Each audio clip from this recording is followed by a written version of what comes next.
But as far as like how I see like psychedelics in the world in that area now, yeah, it's interesting. It's like I feel like the sort of like the same trajectory we were talking about earlier, like youthful enthusiasm. I feel like over the last like 6 or 7 years, there was a huge like explosion of that. And there was like, I think probably 3 or 4 years of kind of like the adolescent version of like a psychedelic renaissance of all of the same, all of the stuff you'd see that would be involved with that. And I think over the last few years, what's happened is that a lot of that stuff has either fallen out of popularity or it's kind of disappeared, or the people who were purveyors of it became disinterested and moved on to something else.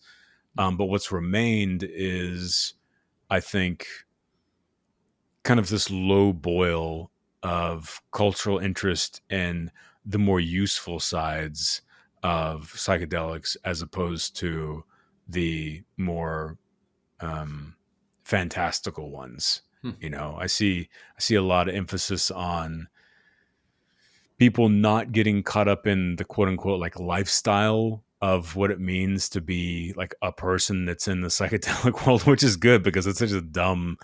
I Right. mean, that's a simplification. It's an attachment that's not useful for the user, to Right. like associate yourself with that.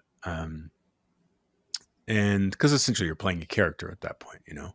Right. So I see people, a lot more comfortable just engaging with it on the level of the work that's involved and what comes out of that, as opposed to the shiny lights of the culture that once surrounded it.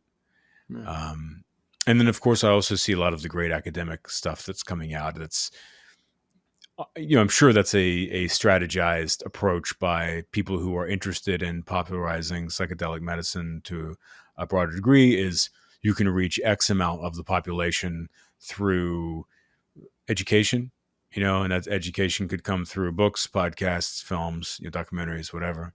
But then there's a huge part of the population who needs a third party kind of verification to be open to education.